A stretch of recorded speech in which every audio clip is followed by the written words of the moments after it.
राधा कृष्ण चरण कमलेभ्यो नमः। श्रीमद्भागवतम दशम स्कंद 81वां अध्याय। सुदामा जी को ऐश्वर्य की प्राप्ति। जय राधा राधा जय राधा जय श्री राधा। जय कृष्ण कृष्ण जय कृष्ण जय श्री कृष्ण। जय कृष्ण जय श्री कृष्ण। सच्चिदानंद रूपाय विश्वयुत्पत्त्याद हेतवे तापत्रय विनाशाय श्री कृष्णाय वयं नुमः। श्री शुक उवाच शायेत्थं द्विजमुखेन स संकतयन हरे सर्वभूत मनोभिज्या इसमय मानयुवाच तम। ब्रह्मण्डयो ब्राह्मणं कृष्णो भगवान प्रहसन प्रियं प्रेमणा निरीक्षणे नैव प्रेक्षन खलु सतां गते। श्री सुखदेव जी कहते हैं, हे प्रिय परीक्षित, भगवान श्री कृष्ण सबके मन की बात जानते हैं। वे ब्राह्मणों के परम भक्त, उनके कलेशों के नाशक तथा संतों के एकमात्र आश्रय हैं। वे पूर्वोक्त प्रकार से उन ब्राह्मण देवता के साथ बहुत देर तक बातचीत करते रहे। अब वे अपने प्यारे सखा उन ब्राह्मण से तनिक मुस्कुरा कर विनोद करते हुए बोले। उस समय भगवान श्री कृष्ण उन ब्राह्मण देवता की ओर प्रेम भरी दृष्टि से देख रहे थे। श्री भगवान कहने लगे, हे ब्राह्मण, आप अपने घर से मेरे लिए क्या उपहार लाए हैं? मेरे प्रेमी भक्त जब प्रेम से थोड़ी सी वस्तु भी मुझे अर्पण करते हैं तो मेरे लिए बहुत हो जाती है, परंतु मेरे अभक्त यदि बहुत सी सामग्री भी मुझे भेंट करते हैं तो उससे मैं संतुष्ट नहीं होता। पत्रम पुष्पम फलम तोयम यो मे भक्तया प्रयच्छते तदहम भक्त्योपहर्तम असनाम प्रेतात्मनः। जो पुरुष प्रेम भक्ति से फल फूल अथवा पत्ता पानी में से कोई भी वस्तु मुझे समर्पित करता है तो मैं उस शुद्ध चित्त भक्त का वो प्रेम उपहार केवल स्वीकार ही नहीं करता बल्कि तुरंत भोग लगा लेता हूं। परीक्षित, भगवान श्री कृष्ण के ऐसा कहने पर भी उन ब्राह्मण देवता ने लज्जावश उन लक्ष्मीपति को वे 4 मुट्ठी चिड़े नहीं दी। उन्होंने संकोच से अपना मुंह नीचे कर लिया था। परीक्षित, भगवान श्री कृष्ण समस्त प्राणियों के हृदय का एक एक संकल्प और उनका एक एक भाव अभाव सब जानते हैं। उन्होंने ब्राह्मण के आने का कारण, उनके हृदय की बात जान ली। अब वे विचार करने लगे कि एक तो ये मेरा प्यारा सखा है, दूसरे इसने पहले में कभी लक्ष्मी की कामना से मेरा भजन भी नहीं किया है। इस समय यह अपनी पतिव्रता पत्नी को प्रसन्न करने के लिए उसी के आग्रह से यहाँ आया है। अब मैं इसे ऐसी संपत्ति दूंगा जो देवताओं के लिए भी अत्यंत दुर्लभ है। एतम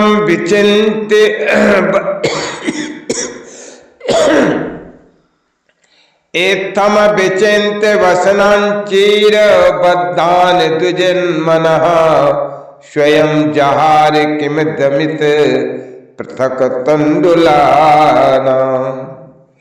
भगवान श्री कृष्ण ने ऐसा विचार करके उनके वस्त्र में से चिथड़े की एक पोटली में बंधा हुआ चिवड़ा, ये क्या है, ऐसा कहकर स्वयं ही छीन लिया और बड़े आदर से कहने लगे, हे प्यारे मित्र, ये तो तुम मेरे लिए अत्यंत प्रिय भेंट ले आए हो। ये चिवड़े न केवल मुझे बल्कि सारे संसार को तृप्त करने के लिए पर्याप्त है। ऐसा कहकर वे उसमें से एक मुट्ठी चिवड़ा खा गए और दूसरी मुट्ठी ज्यों ही भरे त्यों ही रुक्मणी के रूप में स्वयं भगवती लक्ष्मी जी ने श्री कृष्ण का हाथ पकड़ लिया, क्योंकि वे तो एकमात्र भगवान के परायण है, उन्हें छोड़कर और कहीं जा नहीं सकती। रुक्मणी जी ने कहा, है विश्वात्मन, बस मनुष्य को इस लोक में तथा मरने के बाद परलोक में भी समस्त संपत्तियों की समृद्धि प्राप्त करने के लिए ये एक मुट्ठी चिवड़ा ही बहुत है, क्योंकि आपके लिए इतना ही प्रसन्नता का हेतु बन जाता है।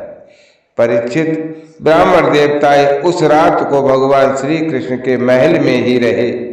उन्होंने बड़े आराम से वहां खाया पिया और ऐसा अनुभव किया मानो मैं वैकुंठ में ही पहुंच गया हूं। परीक्षित, भगवान श्री कृष्ण से ब्राह्मणों को प्रत्यक्ष रूप में कुछ भी न मिला, फिर भी उन्होंने उनसे कुछ मांगा नहीं। वे अपने चित्त की करतूत पर कुछ लज्जित से होकर भगवान श्री कृष्ण के दर्शन जनित आनंद में डूबते उतराते अपने घर की ओर चल पड़े। अहो ब्रह्मण्य देवस्य दृष्टा ब्रह्मण्यता मया यदि दरिद्रतमो लक्ष्मी मासिलष्टो बिभ्रतो रसि। सुदामा मन ही मन सोचने लगे, अहो कितने आनंद और आश्चर्य की बात है। ब्राह्मणों को अपना ईष्ट देव मानने वाले भगवान श्री कृष्ण की ब्राह्मण भक्ति आज मैंने अपनी आंखों से देख ली। धन्य है जिनके वक्षस्थल पर स्वयं लक्ष्मी जी सदा विराजमान रहती हैं। उन्होंने मुझ अत्यंत दरिद्र को अपने हृदय से लगा लिया।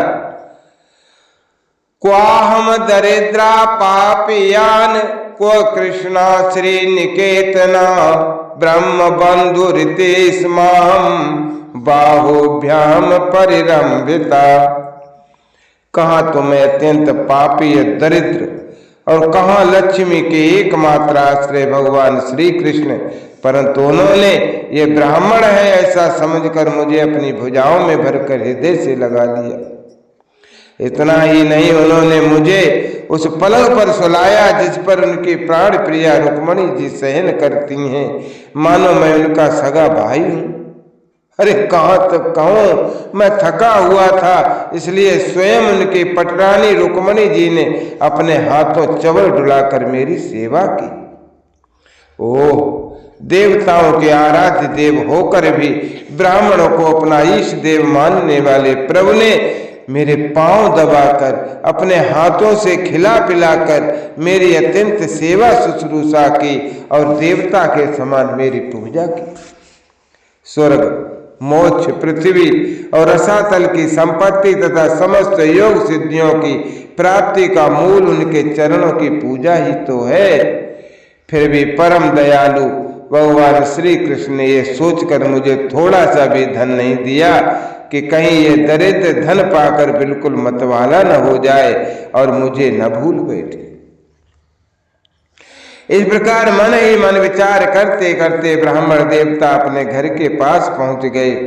वे वहां क्या देखते हैं कि सबका सब स्थान सूर्य, अग्नि और चंद्रमा के समान तेजस्वी रत्न निर्मित महलों से घिरा हुआ है और ठौर ठौर पर चित्र विचित्र उपवन और उद्यान बने हुए हैं। उनमें झुंड के झुंड रंग बिरंगे पक्षी कलरव कर रहे हैं। सरोवरों में कुमुदनी तथा श्वेत, नील और सौगंधिक भांत भांत के कमल खिले हुए हैं। सुंदर सुंदर स्त्री पुरुष बन ठन कर इधर उधर विचर रहे हैं।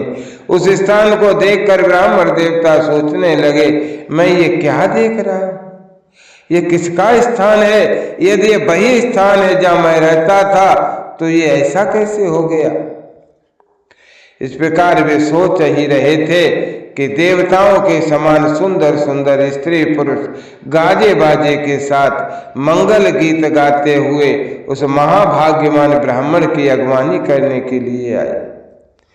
पतिदेव का शुभागमन सुनकर ब्राह्मणी को अपार आनंद हुआ और वह हड़बड़ा कर जल्दी जल्दी घर से निकल आई। वो ऐसी मालूम होती थी मानो मूर्तिमती श्री लक्ष्मी जी ही कमल वन से पधारी हूं। पतिदेव को देखते ही पतिव्रता पत्नी के नेत्रों में प्रेम और उत्कंठा के आवेग से आंसू छलक आए। उसने अपने नेत्र बंद कर लिए। ब्राह्मणी ने बड़े प्रेम भाव से उन्हें नमस्कार किया और मन ही मन आलिंगन भी।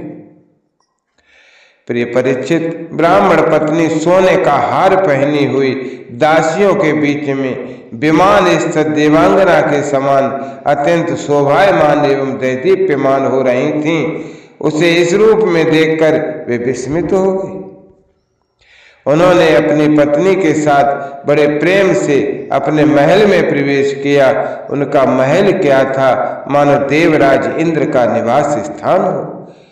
इसमें मड़ियों के सैकड़ों खंभे खड़े थे। हाथी के दांत के बने हुए और सोने के पात से मड़े हुए पलंगों पर दूध के फेन की तरह श्वेत और कोमल बिछौने बिछ रहे थे। बहुत से चमर वहां रखे हुए थे जिनमें सोने की डंडियां लगी हुई थी। सोने के सिंहासन शोभायमान हो रहे थे जिन पर बड़ी कोमल कोमल गद्दियां लगी हुई थीं। ऐसे चंदोबी भी झिलमिला रहे थे जिनमें मोतियों की लड़ियां लटक रही थीं। इस फटक मणि की स्वच्छ भीतों पर पन्ने की पिचकारी की गई हुई थी। रत्न निर्मित स्त्री मूर्तियों के हाथों में रत्नों के दीपक जगमगा रहे थे। इस प्रकार समस्त संपत्तियों की समृद्धि देखकर और उसका कोई प्रत्यक्ष कारण न पाकर बड़ी गंभीरता से ब्राह्मण देवता विचार करने लगे कि मेरे पास इतनी संपत्ति आई कहां से। वे मन ही मन कहने लगे, मैं जन्म से ही भाग्यहीन हूं, दरिद्री हूं, फिर मेरी संपत्ति समृद्धि का कारण क्या है? अवश्य ही ये परम ऐश्वर्यशाली यदुवंश शिरोमणि भगवान श्री कृष्ण की कृपा कटाक्ष के अतिरिक्त और कोई कारण हो नहीं सकता। ये सब कुछ उनकी करुणा की ही देन है। स्वयं भगवान श्री कृष्ण पूर्ण काम है लक्ष्मी पति होने के कारण अनंत भोग सामग्रियों से युक्त हैं। इसलिए वे याचक भक्त को उसके मन का भाव जानकर बहुत कुछ दे देते हैं, परंतु उसे समझते हैं बहुत थोड़ा, इसलिए सामने कुछ कहते नहीं। मेरे यदुवंश शिरोमणि सखा श्याम सुंदर सचमुच उस मेघ से भी बढ़कर उदार है जो समुद्र को भर देने की शक्ति रखने पर भी किसान के सामने न बरस कर उसके सो जाने पर रात में बरसता है और बहुत बरसने पर भी थोड़ा ही समझता है। मेरे प्यारे सखा श्री कृष्ण देते हैं बहुत, पर उसे मानते हैं बहुत थोड़ा, और उनका प्रेमी भक्त यदि उनके लिए कुछ भी कर देते तो वे इसको बहुत मान लेते हैं। देखो तो सही, मैंने उन्हें केवल एक मुट्ठी चोड़ा भेंट किया था, पर उदार शिरोमणि श्री कृष्ण ने उसे कितने प्रेम से स्वीकार कर लिया। मुझे जन्म जन्म उन्हीं का प्रेम, उन्हीं की हितैषिता और उन्हीं की मित्रता और उन्हीं की सेवा प्राप्त हो। मुझे संपत्ति की आवश्यकता नहीं, सदा सर्वदा उन्हीं के गुणों की एकमात्र निवास स्थान महान भाव भगवान श्री कृष्ण के चरणों में मेरा अनुराग बढ़ता जाए और उन्हीं के प्रेमी भक्तों का सत्संग प्राप्त होता है। अजन्मा भगवान श्री कृष्ण संपत्ति आदि के दोष जानते हैं। वे देखते हैं कि बड़े बड़े धनियों का धन और ऐश्वर्य के मद से पतन हो जाता है, इसलिए वे अपने अदूरदर्शी भक्त को उसके मांगते रहने पर भी तरह तरह की संपत्ति, राज्य और ऐश्वर्य आदि नहीं देते। ये उनकी बड़ी कृपा है। परीक्षित अपनी बुद्धि से इस प्रकार निश्चय करके वे ब्राह्मण देवता त्याग पूर्वक अनासक्त भाव से अपनी पत्नी के साथ भगवत प्राप्त प्रसाद स्वरूप विषयों को ग्रहण करने लगे और दिनों दिन उनकी प्रेम भक्ति बढ़ने लगी। तस्य देव देवस्य तस्य वै देव देवस्य हरेर यज्ञपते प्रभो ब्राह्मणा प्रभवो दैवं न तेभ्यो विद्यते परम। हे प्रिय परीक्षित, देवताओं के भी आराध्य देव भक्त वैहारी यज्ञपति सर्वशक्तिमान भगवान स्वयं ब्राह्मणों को अपना प्रभु अपना ईश देव मानते हैं। इसलिए ब्राह्मणों से बढ़कर और कोई भी प्राणी जगत में नहीं है। इस प्रकार भगवान श्री कृष्ण के प्यारे सखा उस ब्राह्मण ने देखा कि यदि भगवान अजित हैं, किसी के अधीन नहीं हैं, फिर भी वे अपने सेवकों के अधीन हो जाते हैं, उनसे पराजित हो जाते हैं। अब वे उन्हीं के ध्यान में तन्मय हो गए। ध्यान के आवेग से उनकी अविद्या की गांठ कट गई और उन्होंने थोड़े ही समय में भगवान का धाम, जो कि संतों का एकमात्र आश्रय है, प्राप्त किया। परीक्षित ब्राह्मणों को अपना ईश देव मानने वाले भगवान श्री कृष्ण के इस ब्राह्मण भक्ति को जो सुनता है, उसे भगवान के चरणों में प्रेम भाव प्राप्त हो जाता है और वह निश्चित रूप से कर्म बंधन से मुक्त हो जाता है। इत श्रीमद्भागवते महापुराणे पारमहंसायां संहितायां दशम स्कंधे उत्तरार्धे पृथकोपाख्यानम नामैकाशीतमोऽध्याय। जय राधा जय राधा राधा जय राधा जय श्री राधा। जय कृष्ण कृष्ण जय कृष्ण जय श्री कृष्ण जय कृष्ण जय श्री कृष्ण।